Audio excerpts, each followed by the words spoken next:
Hello everyone. Welcome to the Into the Dark launch stream after this fancy key art with the animation. So it's animated now. It's like very impressive. So we are here today to cover the Season 2 launch for the Year 8. The season is called Into the Dark. It starts tomorrow, June 16. It's all about risk, tension, and going back to the Dark Zone. So before we start diving into what's new in the season, let's watch the trailer for it.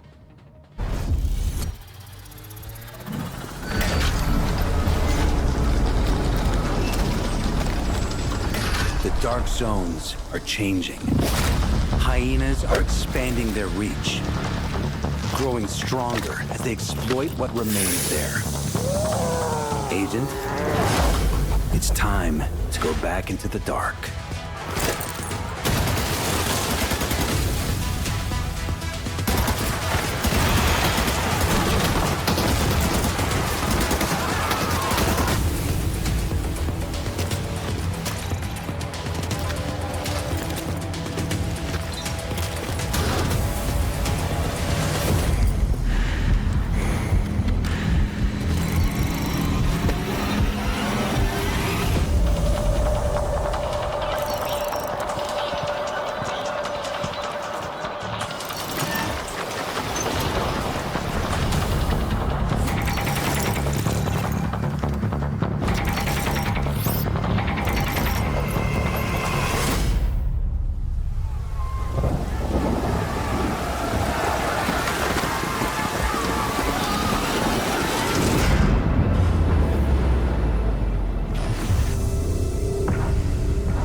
Yay! So I think people have spotted a few new things in this trailer, right?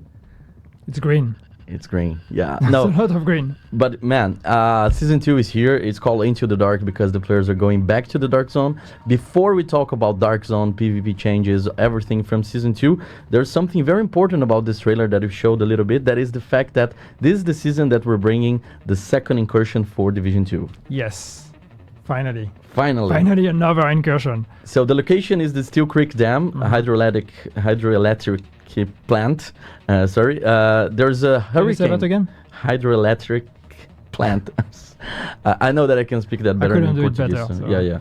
So the big threat is there's a hurricane incoming and the Rikers are occupying the facility. The goal is to breach their defense, defeat their leadership, and secure the place. It's an endgame challenge, so you're going to require your optimized builds, you're going to require a lot of teamwork, and it's coming later this season. So Yannick, what can players expect from these incursions in terms of challenge? Well, I mean, we build incursions as the toughest challenge that there is. So when approaching this one, we decided to go all in with what is the power level of the players today, and how do we create a challenge for those players. So going into an incursion, it is 4 players, at least at the beginning. It is 4 players. It is really about RPG, about roles, about team composition, about having the right gear, passing the gear check, learning the strategies to defeat the bosses and defeat all the rooms, and just grind your way to until the end and defeat this final boss. So it is going to be challenging. It is going to be tough. I hope, at least, if we get it right. and yeah, a lot of fun in a new location and fighting the Rikers, which is nice because we haven't had a lot of Rikers things in a very long time. Yeah, and just to be very clear, the incursion is coming later this season, so it's not coming tomorrow. We're going to give the proper time to each of the features that we have planned for this season. So tomorrow is all about the Dark Zone, the new modifiers, the new situation. Yes. And then eventually later in the season, you're going to have all the information about incursion. This is just a tease, so you can get a taste of what's coming next. But cool. The preparation starts now. Yes, for the incursion. yes, exactly. Starts tomorrow. And the other thing the other gameplay element that is coming with this season is something that the players already expect, that are the classified assignments for Year 8. So we have 2 of them, as we had in Season 1, Rise Up.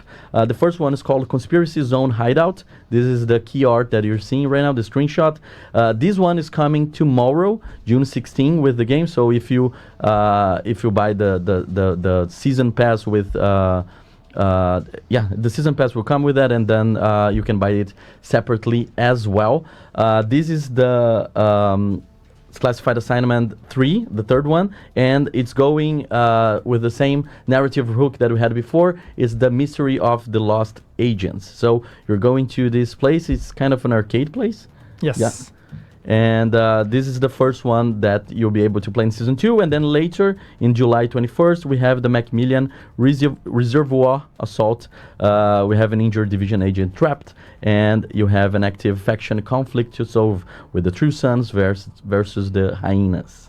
So how do those classified assignments connect to the broader classified assignment narrative that we have for year 8? Well, you know what's fun when making classified assignments is we're really trying to think of locations that the game hasn't shown you yet. Like, how can we have fun creating something new? How can we make it fun for players to visit a new place?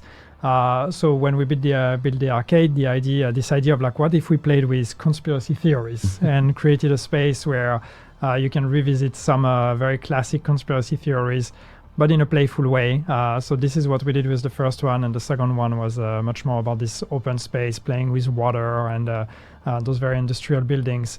So we tried to really have those different locations, but what we wanted with this set of classified assignments is really having this one core narrative where every single one of them is a piece to a bigger puzzle.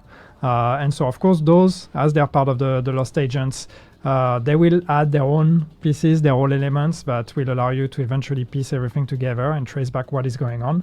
And that will continue to go until the very last classified assignment of the year.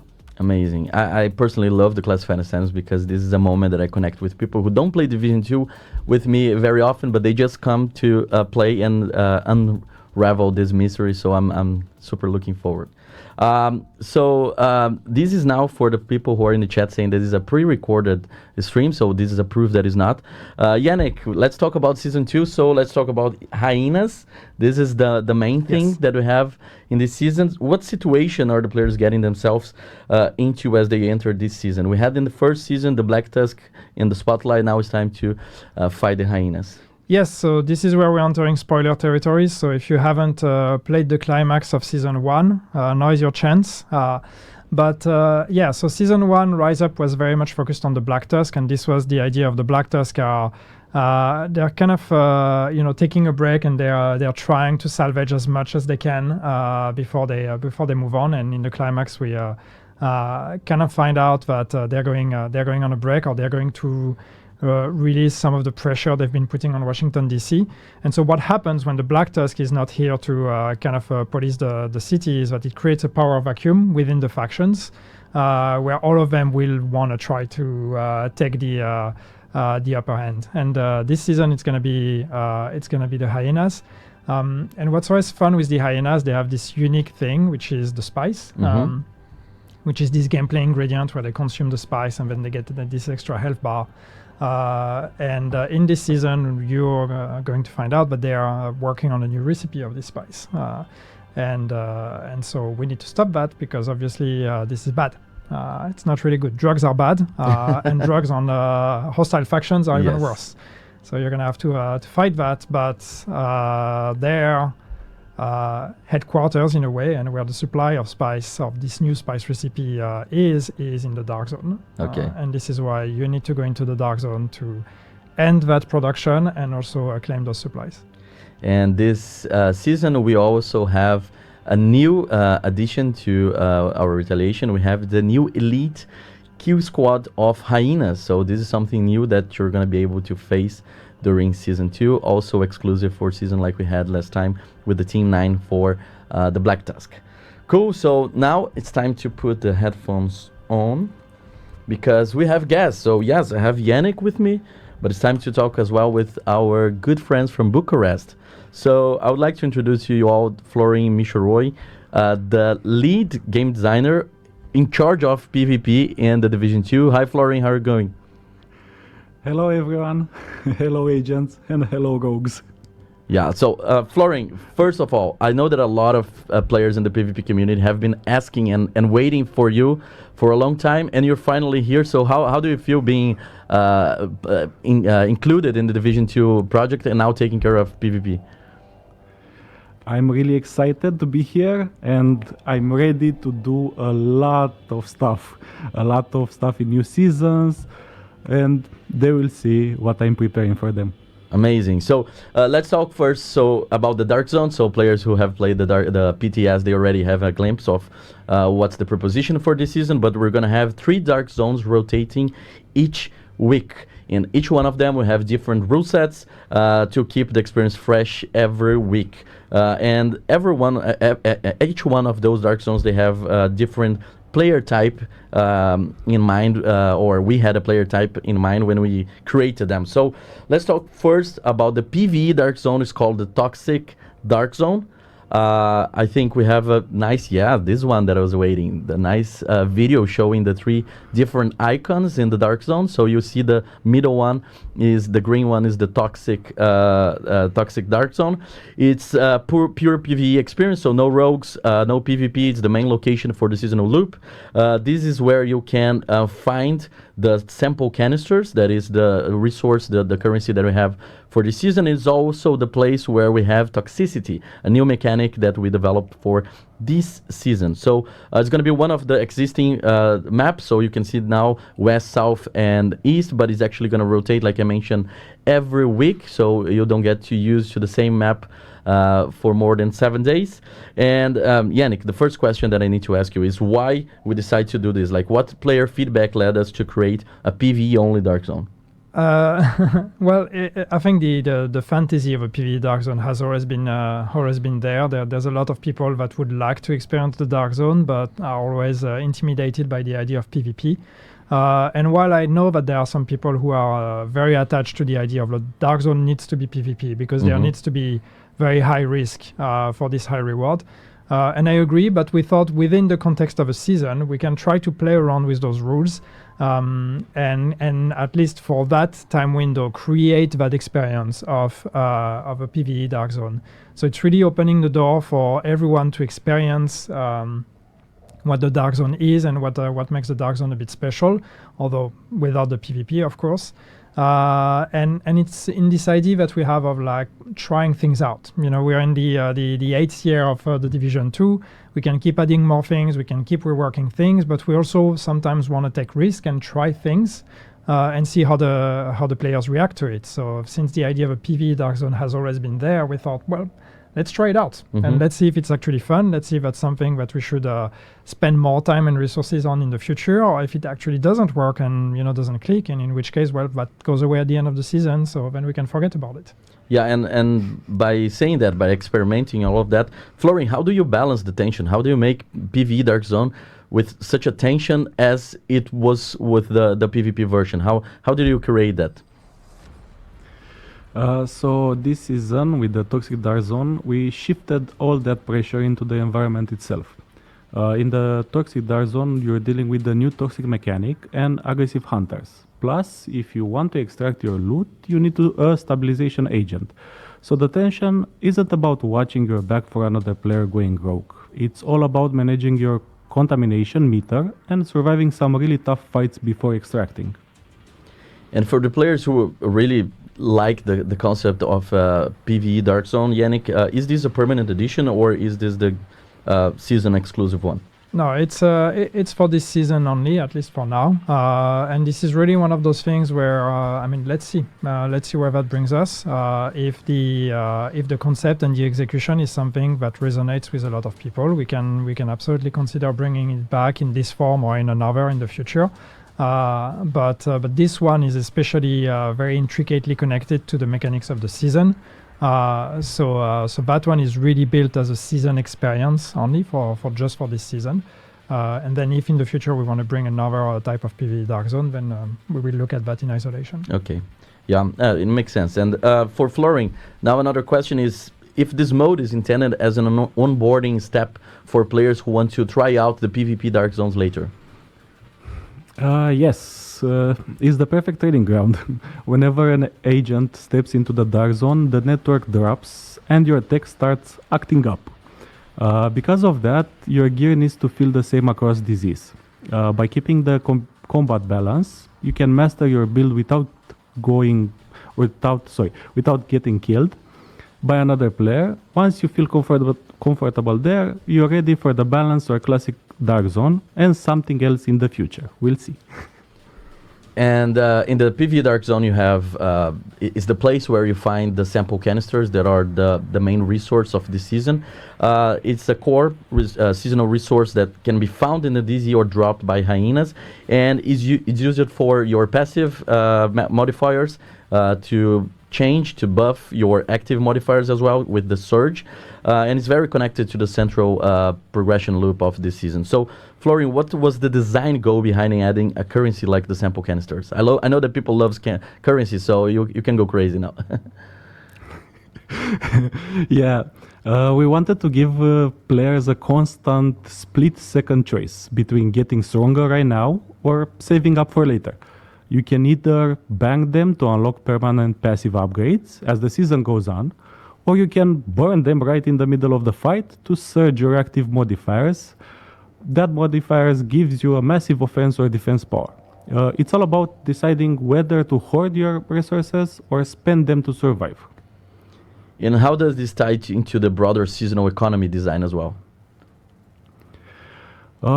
It's all about creating a rewarding ecosystem that links everything, the seasonal mechanic, with your long-term endgame progression. The canisters you farm drive your seasonal combat power, but the wider economy is built around your actual build optimization, farming these resources and exotic components from the hunters. Whether you are hoarding canisters for power or farming these resources for different caches, every system feeds back into helping min-max your endgame gear. So this is the toxic PvE Dark Zone. Again, you're seeing now on screen the loop of going there and donating the sample canisters. Just to remind that this, although it's a Dark Zone, it's PvE, so you're not going to face other agents, but you're going to see other agents in there. And if you're playing on consoles and you don't have one of the subscriptions required to play multiplayer, it's going to be almost like solo experience for you there. You're not going to see other agents, but still be able to play in the seasonal content. For all the others, you'll be able to see, join forces, all the rules apply to the PvE Dark Zone. Now, let's talk about the PvP variants, because we have two of them. We have the classic Dark Zone, full power enable, shade, and expertise levels active. High risk, high reward for experienced players. This is the description for this one. And the balanced Dark Zone, so shade and expertise levels are disabled, so we have more even fights, and we have a lower barrier to entry, because in the end you don't need a super high build to compete there. So Florian, the PvP rebalance that we made, we saw in the trailer, over 350 changes were made to the talents only in this phase. We try to address the major offenders of the meta. What can you say to the players who got their favorite gear nerfed by those changes? First thing, my gear was also there, so we know it's never fun to see your build get changed. So our main goal with phase 1 is to expand the gameplay and give you way more viable choices. When one specific talent is so mathematically ahead of everything else, it becomes a mandatory lock. You're basically forced to run it just to stay competitive, and that kills your build creativity. By bringing all the talents to a balanced playing field, we instantly make 20 other combinations viable. We want players experimenting with new synergies instead of everyone running the same variation. And you mentioned like build diversity, and of course when we ran that through the PTS, a lot of people are saying, yeah, but this is not enough, we want more. So what can you tell us about what's being worked right now and what's going to be in the menu for the future? Right now we're focusing on balancing skills and attributes in close future updates, and we are also targeting status effect and introducing new rotation for both Dark Zones and Conflict. Additionally, maybe new seasonal projects and many more adjustments and rewards coming down the line. Yeah, and I have here yeah, go on. I just want to react a bit because I see some comments in chat and you know, people talking about the balancing changes we're doing, and I see one comment that's like, you all just nerfed everything. That's it. Yes, we did. Yes, we proudly did. That's the whole point of creating a whole new baseline. Is like we have to touch everything We have to bring everything, but the way you should compare it is you shouldn't compare the PvP stats versus what you're used to in PvE. You need to compare the PvP stats versus the other PvP stats and how all of that experience feels in PvP context. So that's really what we're trying to do here, is create a whole new baseline, and that means some things are probably nerfed too much, some things are not nerfed enough, some things are still too powerful, others are not. But we need to start somewhere, and if that starting point is a bit too aggressive, so be it, that's fine. Then we can calibrate over time as we also bring in more changes, skill balance, attribute balance, and all of that. But this needs to start somewhere. So if that feels like a big nerf pass, I think that's okay, because again, this is about PvP balance. This is not about comparing the numbers between PvE and PvP. Yeah, no, that's great. And we want to encourage players to keep sharing feedback about the PvP changes, because we have so many that probably we need to refine some of those. And like Florian mentioned, we have much more in plate for what's coming next in the future. And talking about PvP, it's like one of the first things that we saw in the chat when we decided to talk about Dark Zones, is that people asking about cheaters. So of course we know how frustrating it is to have your experience ruined by cheaters. And with the season being so focused on the Dark Zone and on this PvP aspect, I would like to ask you, Florian, is there any new anti-cheat efforts that you can share? I know that some people might have heard last week during the DevNode stream, but I think this is a good opportunity to remind players about what we're doing for the next season. Yes, we know. Fair fight is what makes the PvP experience work. Fixing this is a massive focus for the team. We can't share specific details or updates publicly because we don't want to give cheat developers a heads up on our systems before our fixes even go live. But I want to reassure everyone that a ton of work is happening behind the scenes. Those upcoming updates are just the start for us, and we are going to keep pushing out security improvements as we move forward. More and more. Yeah, and something that you mentioned last week, Yannick, was the fact that we are dedicating more resources and we need people to report those players, right? Yep. So we're going to have much more eyes, much more like human resource people going to review those in-game reports. So if you have lost your faith in that feature, please don't, because this season, it's super important that as soon as the season starts, you help us by reporting players who are doing wrong things in the Division PvP environment. Yeah, and I think that's the same, as the PvP balance. It's like we need to start somewhere. I mean, I wish we could come up here and say, hey, we fixed cheating. And that's it. Like Season 2, new update, no cheating anymore. But that's not the way it works. I mean, first, there is no magic wand to just fix cheating forever, but also it's going to be a constant battle. And I think the good news that people need to take away from this is that we are seriously investing into anti-cheat efforts and really improving the situation. We were already, trying to catch cheaters and banning cheaters in the past, but now we are actually really dedicating much more time and effort and people to improve on this. So it's going to take some time. It's the same. We need to start somewhere. We need to calibrate over time. We need to improve our processes, get faster, get better at communicating. There's a lot of things that we need to do better to really improve the situation. But that work has started. And this is the good news. Yeah, and this whole season, it's called Into the Dark because we want players to go back to the Dark Zone. We want even PvE players to have fun in the Dark Zone. So this whole story is about giving players a seasonal reason to go to the Dark Zone, doing a full balance pass on the PvP meta, improving anti-cheat efforts. Florian, what are the best rewards and incentives for players to actually go there? In the end, what's there for them?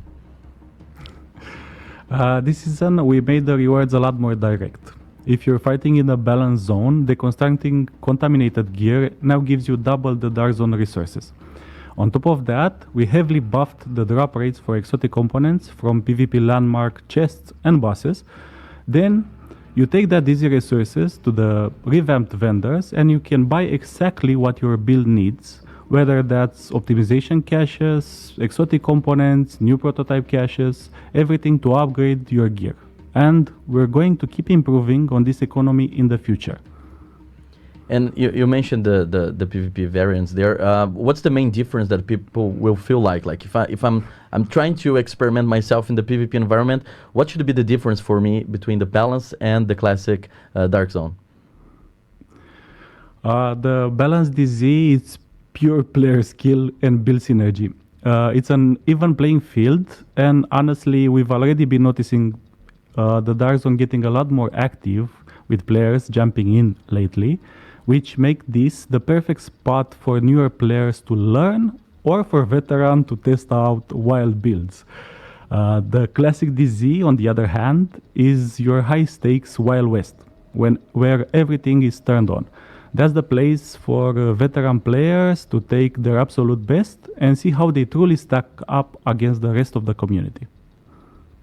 Yeah. So, Florian, we're getting to the final part of this interview, and we have other stuff to cover in this live. But it was a pleasure to have you here. It was very good to finally give a face to the famous PvP game designer that we've been promoting on social. So thank you so much for joining us and for everything you're doing. I was never a PvP player in the division so far. I'm gonna give a shot this season based on the changes that I know that we have planned.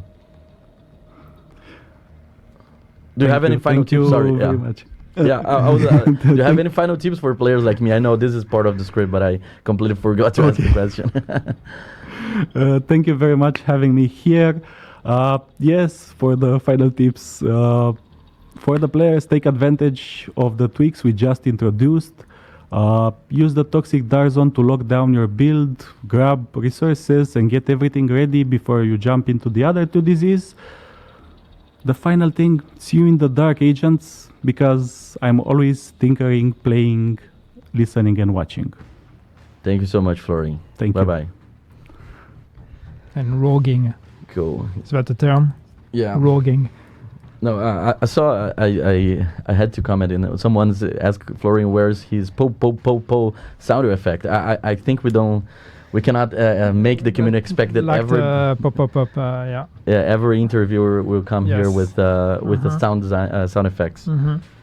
Okay. No, but hey, let's be real. Like Florian is a machine, and it's just like I don't think people realize like how quickly the guy joined the team and immediately looked at our PvP. He was playing the game already, so he knew already a lot about it. But and just like got his hands dirty and just started making changes without really asking for permission. So that's what gives me great hope, is that we have someone that's really passionate about the topic, that's knowledgeable, and that doesn't hesitate to get work done and to really achieve a lot. He set the bar very high on himself for this update. Those 350 plus changes are way beyond what we asked of him. And I just want to give him some credit. So please be kind in your feedback, give feedback.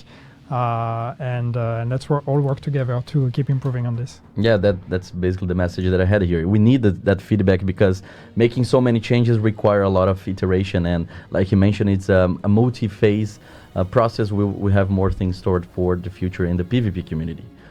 All right, so now moving to the modifiers of Season 2. This is something that we have every season. I know that some people have some PTSD from last season with so many variables. Now it's a little bit simpler, right? And it's very connected to the Dark Zone. So, Yannick, power versus risk loop. This is the whole thing. Everything ties into the toxicity and the sample canisters. What can you tell us about the proposition for the global modifier in this season? Well, yeah, we wanted something that was a bit more straightforward in terms of fantasy and in terms of approach. So, the moment we landed on Hyenas and we started thinking about the idea of the spice and the toxicity and the dark zone and all of that, it made sense for us to use that idea of the sample canisters as like the economy of the season, which is something a bit new that we're trying, which is this idea of like you need to get a resource and you need to go donate that resource or you can consume it.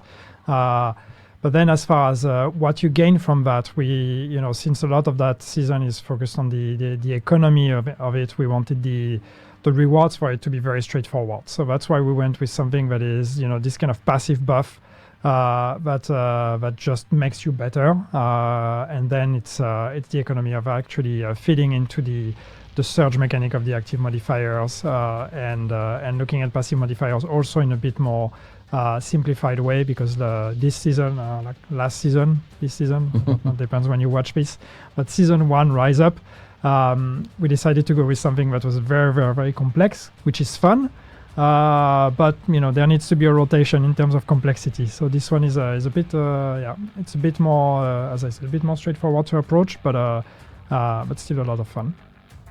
Yeah, and to summarize the loop that we're expecting for this, so you're gonna enter the Dark Zone, fight hyenas, collect sample canisters. Those canisters are gonna become your seasonal currency, but can also give you a surge, can be a power resource for an instant that you might need to fight them.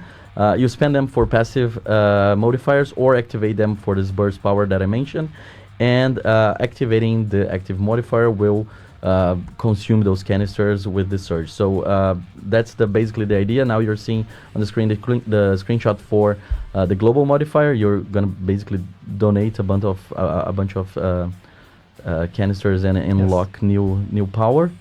And then we move to the active modifiers. We have 3 of them again: offense, defense, and utility. As always, you press a button and you have a effect helping you. Yeah, so we have 3. Of course, depending on your playstyle, you can pick the one you want. They will progress as usual with each season. One thing that I think I don't know if we've mentioned that, but just to be clear, so sample canisters, you get them in the Dark Zone. You can also get them in retaliation on the kill squad. So if you really don't want to go into the Dark Zone, or if you're playing retaliation, if you get the Hyena kill squad of this season, which is a season exclusive, you will be also able to get sample canisters. And we also have the passive modifiers. This time we have 9 of them. So like Yannick mentioned, last season was a little bit more complex, a lot of combinations. Now we have them. Yes, now you can see them. The 9 of them: gadgets, resistance, and offensive. And they are very connected to the toxicity mechanic, right? Yes, it is connected to the toxicity mechanic. It is connected to the whole loop of the Dark Zone and the whole loop of the sample canisters. So this is really to help you grind the resource a bit more efficiently, and then that resource feeds into your global modifier. All right, and as always in every season we have also the hostile modifiers. We have 3 of them this season. They are going to help the hyenas to be, or not only the hyenas, but your enemies to be stronger against you. Anything you want to comment about them? They are hostile. They are modifiers. No, I don't know. Yes, they are. I mean, it's always the same, right? It's trying to add a bit more of a spice. Spice, not in the hyena way, but spice in a gameplay way to the season. So as usual, try to read the text, learn how they work, and learn how to play around them, and watch out for those icons. Yeah, because we know that in the end of the day, you guys are going to check everything on patch notes. So we are just making the comments about what is coming in the season, but the details you can find in the full patch note that is coming later today, with the definitive numbers based on your feedback during the PTS as well. So talking about PTS feedback, we also had in the PTS the new gear that we have planned for this season. So now you can see the gear set that is exclusive for, or it's not exclusive, but a new addition for Season 2 that is called the Ortiz Reficere, if I'm using my Latin right. Or I know that some people there's still debate on how this is supposed to be said. So I think you can go Reficere, you can go Reficere. I don't know. We'll see what term the community adopts, and we'll make that canon. Yeah, so we have the new gear set there. You can see that 2 pieces will give you 8% skill efficiency, 3 pieces 60% repair skills, and 4 pieces the new talent that gives you healing skills duration and range are decreased, but then you have healing efficiency and a lot of other stuff. So I'm not gonna going over all the details, but something that I can ask you already. I know that was meant to be later in the script, but this is a healer season, right? I mean, in a way, yes. I think when we started working on the season, and again that concept of the toxicity and the sample canisters, one thing that was very important was that we don't want that fantasy to be like, oh, the hyenas are doing a new spice that's giving them a boost, and so I'm gonna go and steal their spice and use it to boost myself, which would have been a temptation, but that's not really how the division operates, right? You steal the loot, you kill the people, you steal the loot, but you don't steal their drugs. But instead, because you're giving those sample canisters in the White House and turning that into something positive, this is the same idea. It's like, how can we create this idea of there is a compound, there is something that exists in the dark zone that the hyenas are using to turn into a weapon. How can we use that to turn it into something good? And that was the idea of, well, maybe let's focus the gameplay and the gear of that season a bit more on like healing and support mechanics to focus more on that angle rather than giving you more poison and things like that. Yeah, and to help you fight the hyenas, or at least to help you survive with your squad in the dark zone, we have also the Caduceus. So the new exotic assault rifle. This is with also the exotic skin in this key art. Very, very cool. I know that a lot of players were very excited to have the Caduceus feature in Division 2 based on the presence that we had in Division 1, and we made some changes based on PTS. So now the talent gives you 3% of the critical hits that you hit on your and the enemies. It's 3% back of that damage to you and your group. Any comments on the Caduceus? Well, it's just I'm very happy that we get to bring it back. It's fun every time we have an opportunity to look at old gear and things that existed in Division 1 and that still resonate a lot with people and with ourselves. When we have opportunities to bring it back in the right context, it's always very exciting.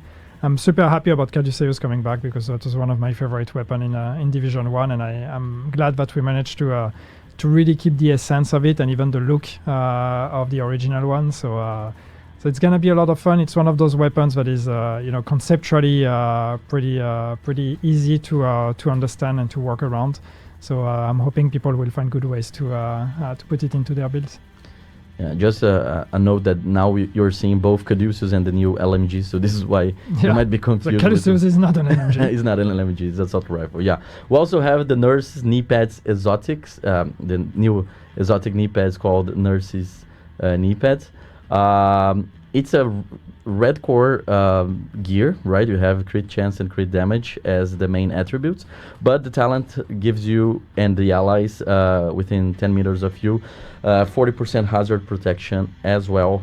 So this is also somehow connected to that, right? Yeah, it's again this support role. I mean, hazard protection is always nice to have. It's gonna be hopefully nice in PvP, nice in PvE, and it's also not everything, not every talent needs to be a trigger on do a headshot and then do a backflip and take cover and do a cover to cover. Sometimes it's nice to have something that's just like always on and that is just a passive buff that applies to your entire team. As a support player, you already have a lot of things to focus on, so it's nice to have that thing to rely on. And the season starts tomorrow, so we have a lot of rewards for you in the season pass. You've just seen, just saw a lot of them, or some of them.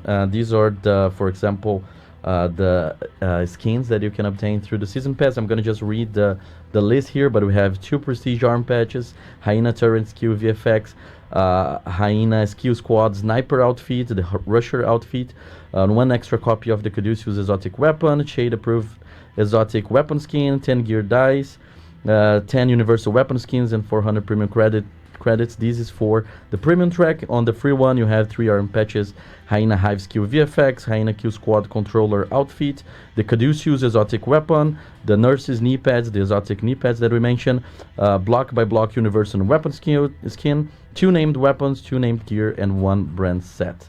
So this is it for the season pass of Into the Dark, as always available tomorrow, June 16, for all our player base. We also have some updates on the tech part from our art team, because they did some improvements in some of the tech that you know on your apparel. Some of the players already spotted that during the PTS, so good for you, and now the whole community will be able to see. The first one, I think, is one of the most requested things. Like, people saw the Phoenix Hunter and they're like, oh, we want to not only the mask, I want to have the whole outfit. So if by any chance you have the purple flame outfit, if you just replace with that outfit, if you just replace the mask with the Phoenix Hunter, you'll be able to change the whole outfit. So this is the new tech that we got, so it's actually changing the outfit based on the mask. The purple flame will be available in the store until June 23rd, so you have more time to acquire if you want. And on the top, you want to know what's funny? Yeah, I didn't know we were doing that. You did. So it's one of those things. Maybe it was mentioned. I was like, oh yeah, sure, sounds cool. And then I forgot about it. And then I saw people from the PTS finding out that you could do that. And I was like, I was really impressed and really surprised. So good job to the art team. They just never stop surprising me in good ways. So it's really cool. So they're going to surprise you again, because now I'm going to talk about the new tech that they have. Focused on nerfs, yes, old Danny. That's probably why. Yes. The new tech that they have made for us to customize your outfit. That one I've seen. Oh, you've seen that. It's okay. super cool. So this is something that you can change hunter masks behind the under a veil, like this one. And you can see this new feature with the shrouded jacket that will be available in the store from tomorrow to June 30. But you can change different hunter masks and some of other masks that we made to implement the tech. So I know that Pali, especially, he's always like trying to find a new way of making things cooler, and why not? Like, this is super cool. But that's the cool thing, you know. It's like, outside of the fact that how the hell that Phoenix mask does not burn through the veil, but that's next level of tech improvements. Hear me out, Connie. But no, I think what's great is it's cosmetic items, and we could very easily just keep making more cosmetics and just rinse and repeat the same formula and try to make money out of it. But I think it's great that the team finds ways to have fun and to innovate and to always come up with new things. You know, how often do I hear here at the office, like, hey, we tried this, and turns out we can actually do that amazing thing that we always thought we could never do before. And I find that super inspiring, that the team still finds ways to actually come up with ideas and just have a blast working on those items. All right, so all these changes are coming tomorrow, June 16th, for the Division 2, Season 2 Into the Dark season. Also, we have Twitch drops available for our creators. So if you're watching right now through a restream of one of our creators, hello to you as well. I know that you're not in our chat, but I know that you're having fun with your favorite creator. And tomorrow you can watch them and get some rewards by doing that. So we have 5 levels. Hyena logo arm patch named Kashi, Hyena left arm patch, exotic Kashi, and finally the weapon skin spray and strip for 4 hours watching them. No, we don't have drops enabled in this stream. It's only tomorrow that starts, and we also don't want to steal the viewership from your favorite creators. Cool. I think we covered everything basically from Season 2. I know that last week we had a Dev Note stream. It was you and Alex here having fun. Some people might have missed that. We had a written format that we share later as well. But I know that every time that we come here, I just saw the comment that I was looking, Mace War, thank you. I would say crossplay when, because people will always ask, like, okay, when is, we want to know more about the roadmap. No so crossplay news. Last week we talked a little bit about that. Do you want to reinforce that message just to the players who are not aware? Oh, Paddy is in chat. Hey, Paddy. Good job. Keep going. No, so crossplay is it's the same. It's the same as usual. It is work in progress. It is a very, very complex piece of tech, and I know a lot of games are coming out with crossplay enabled. A lot of games have enabled crossplay, and we're going through that process. We've kind of jokingly talked about the complexity of it in the Dev Notes stream. Like there's so many edge cases that we need to anticipate, and here we really need to anticipate it, because we we really cannot take the risk with crossplay to get something wrong, because getting something wrong means people could lose progress, people could lose some of their ownership, people could potentially lose their saves. And obviously we cannot afford that. So we really need to be as meticulous as possible in anticipating all the edge cases, making sure we have solutions for everything, and that nothing will go unplanned or unprepared. And that's why we take our time to make sure we get it right. And when we will have news, you will hear news. Trust us, we will be the first ones to brag about it. But until then, unfortunately, you have to be a bit patient. And I know patience is a strength in the community. So we also mentioned the changes that we're making to escalation, to prototype gear, costs in general. We have a lot of updates on that front as well based on PTS feedback. We tried out a lot of different things during the PTS to get feedback and understand the direction. So the final version of those changes, or at least like what we conclude as being the best of both worlds, are going to be implemented tomorrow based on the feedback of the community. So everything that was in the dev notes stream and in the dev notes text article are going to be there tomorrow as well. Any comments on this board? No, I mean, I'm glad we got to do PTS. I'm glad we got to do 2 PTS phases. I think there were a lot of learnings, a lot of back and forth. We talked a bit about it in the stream as well, how it's great that we got to do 2, because we get to try one thing, then try another thing. Sometimes they might be the complete opposite, just so we calibrate and we see what's right. So thanks for everybody who participated. Thanks for everybody who contributed and joined the conversation, even if you couldn't necessarily join the PTS. I think we landed on something pretty solid, and I'm really excited for players to kind of play the whole thing tomorrow in its entirety, and then get the feedback from that and keep going. Yeah, okay. The final topic that I have here is just a request from me, from my side community.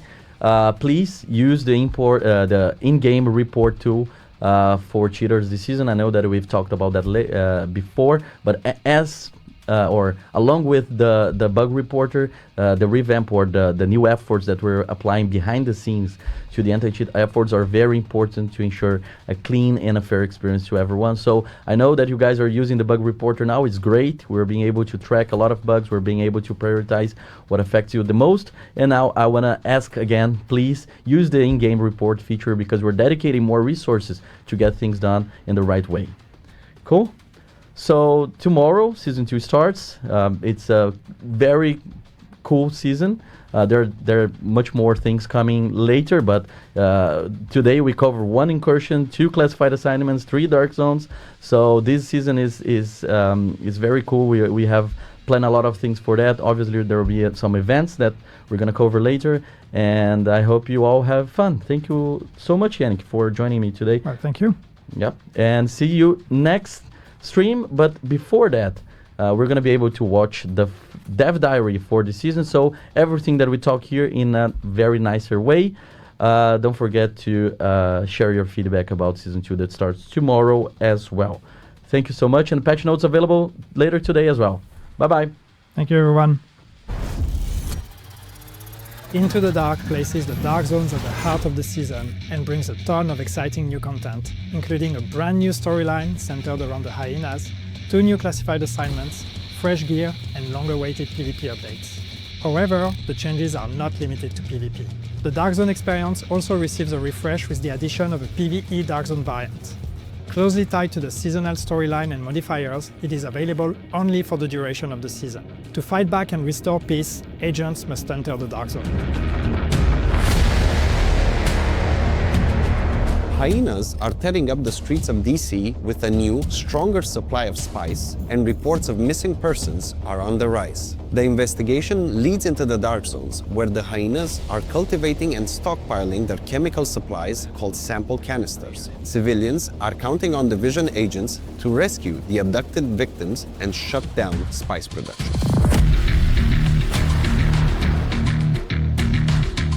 Following up on a long-standing community request, Into the Dark kicks off a major PvP overhaul campaign that will roll out across multiple updates, marking a fundamental shift in how power is distributed across PvP modes. To establish a new baseline for future updates, the first iteration focuses on addressing talents that have had too much impact on PvP meta, reducing some of the biggest power spikes and giving more builds a chance to compete across conflict and dark zones. We are also investing resources in ensuring fair play, with anti-cheat updates arriving throughout the season.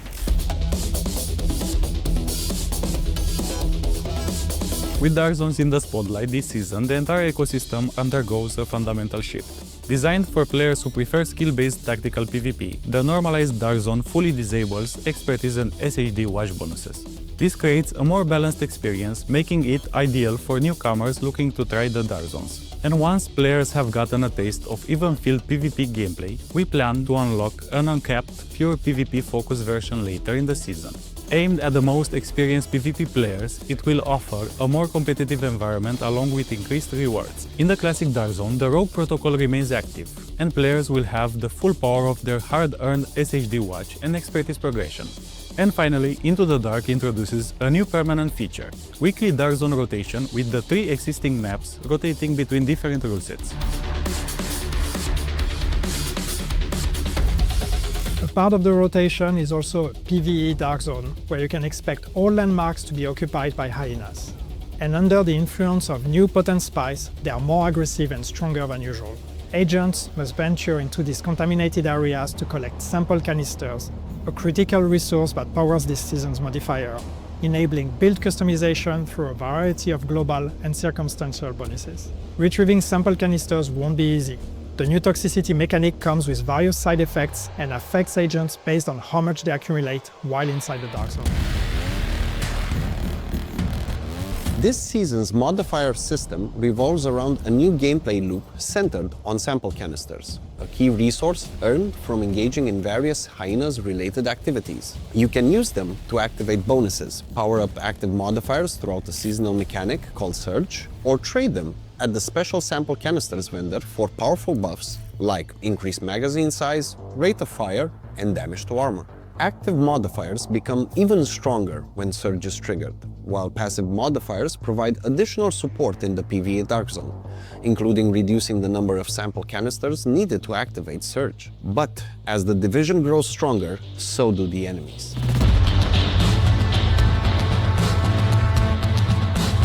The Hyenas aren't just wreaking havoc in the Dark Zones this season.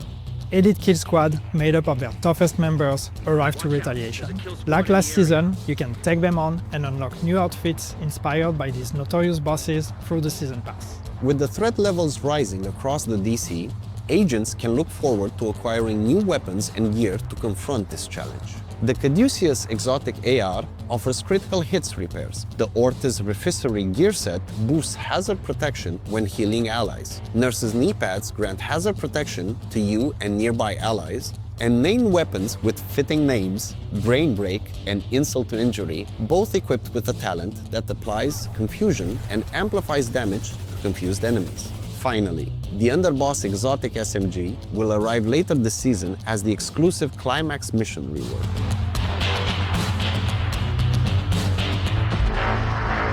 Investigation into the mystery of lost agents continues. Into the Dark introduces 2 new classified assignments. Conspiracy Zone Hideout, where agents track a damage shed signal inside a former entertainment complex. And coming later this season, Macmillan Reservoir Assault, which tasks agents with rescuing a trapped Division agent caught in a battle between the True Sons and the Hyenas. To celebrate the new season, jump into your favorite creator streams and earn exclusive Twitch drops. There's much more coming this season, from a summer event that will take you by storm to a brand new challenge, the Division 2's second incursion at Steel Creek Hydro Dam. And be sure, we've still got a few surprises up our sleeves, so stay tuned for upcoming news.